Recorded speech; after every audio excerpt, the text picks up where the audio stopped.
पण बांधवांनो, आपल्याला इलेक्शन हे जातीपातीव धर्माव नाही. मला माहित आहे विलास बापू खरं बोलले आम्हाला आत बसल्यानंतर. परंतु बापू ज्यावेळेस देवेंद्र फडणवीस मुख्यमंत्री होते त्यावेळेस कमिटी नेमली होती एक. दलित समाजाला पार्टी आहे तसं मराठ्याला ओबीसीला काही कमिटी नव्हती. मी देवेंद्र फडणवीसला विनंती केली की मोर्चे अटकावून येतात.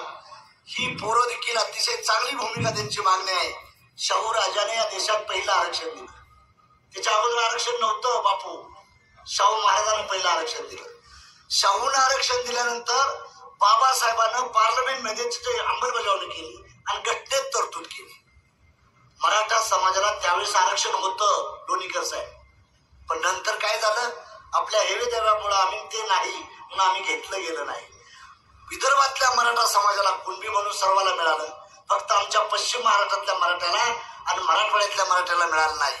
पण बांधवांनो, नंतर आम्ही सारथी तयार केली. त्या सारथी कमिटीचा महादेव जानकर सदस्य होतो हे लक्षात ठेवा बांधवांनो. महादेव जानकर यांच्यावर विरोधकांनी टीका केल्यामुळं त्यांनी रोखठोक उत्तर दिलं आहे विरोधकांना. आणि मला बायका नाही, घर नाही, दार नाही, पोर नाही, कोणी नाही, तर मग विकास नक्कीच. महादेव जानकर. सारथी कमिटी कुणासाठी होती? फक्त मराठा समाजासाठी होती. त्याचे अध्यक्ष आमचे चंद्रकांत दादा पाटील होते, विनोद तावडे, गिरीश महाजन आणि मी स्वतः होतो. त्यामुळे आज मराठा समाजाच्या मुलांना मी सांगू इच्छितो की मागल्या आम्ही ज्यावेळेस मंत्री होतो लोणीकर साहेबांनी, तेव्हा 350 मराठा समाजाची मुलं एपीआयला पास झाली. पीआयला आणि काही जण ती बसत नव्हती. ती मुलं माझ्याकडे आली.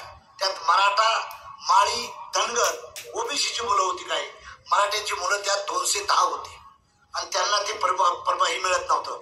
कॅबिनेट मध्ये आम्ही ठराव बदलला देवेंद्र फडणवीसनी आणि ती मुलं आता नाशिकला ट्रेनिंग करतात. त्यातली 5 पोरं आज आमच्या स्वागताला इथं उभं राहिलेले आहेत. ती मराठा समाजाची मुलं आहे. 10 लाख रुपयाचं मराठा समाजाला अनुदान द्यावं लोणीकर साहेब आपण कॅबिनेटला मानलं होतं. बिनव्याजी रक्कम द्यायला ती ते केलेलं आहे. आणि आज जे एकनाथ शिंदे, देवेंद्र फडणवीस आणि अजितदादाने केलेलं आहे ते ओबीसीच्या धर्तीवर 10% आरक्षण मराठ्यांना दिलेलं आहे. त्यात देखील मराठ्यांचा फायदा होणार आहे. सर्वात जास्त मराठ्याला फायदा होणार आहे.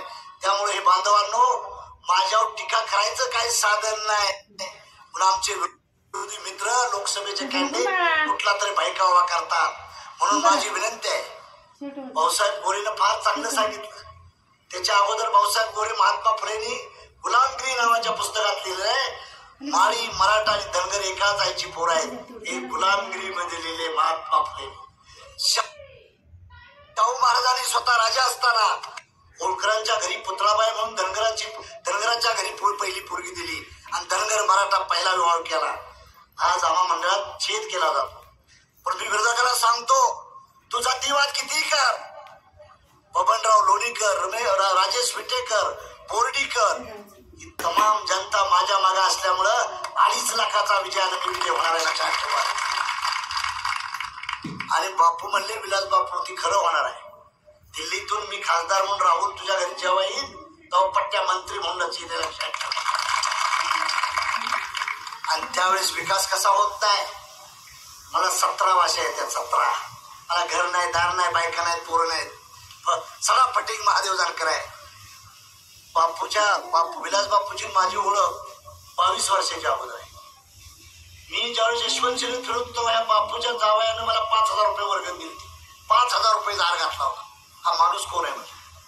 त्यामुळे मला सर्व मराठ्यांनी, दलितांनी, ओबीसीनी, सर्व समाज लोकांनी मदत करून मला नेता बनवलेला आहे.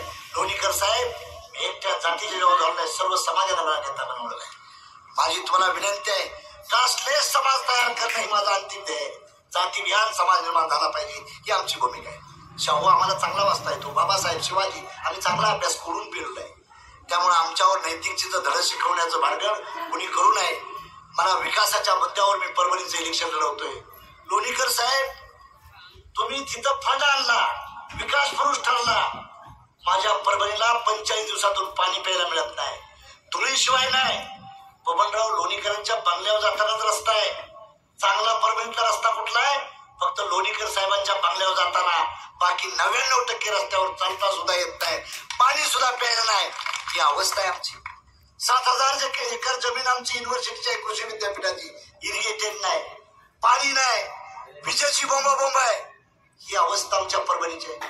ते जाऊ द्या, लोणीकर साहेब मंत्री होतो, मी मंत्री होतो. आपला 100% फंड आमदारकीचा खर्च केला पाहिजे का नाही? आमच्या दोस्तानं 45% 42% फंडच लॅप्स करून टाकलाय. लोकसभेचा फंड सुद्धा वाटला गेला नाही. म्हणून विकासासाठी मी आलोय. मोदी साहेबांना या देशाची $5 ट्रिलियन इकॉनॉमी पॉलिसी डेव्हलप करायची आहे आणि त्याचा काही हिस्सा मला माझ्या परभणी लोकसभेसाठी आणायचा आहे. म्हणून माझी तुम्हाला विनंती आहे, विकासाला मतदान द्या. कृषी क्षेत्र असू द्या. आता तौर साहेबांनी मला सांगितलं, गंगेच्या खोऱ्यात 900 कोटीचं बॅरेज देण्याचं काम अजितदादा पवारांनी केलं. अजितदादा विकासप्रिय माणूस आहे बाबा. देवेंद्र फडणवीस 18 तास ड्युटी करणारा माणूस आहे.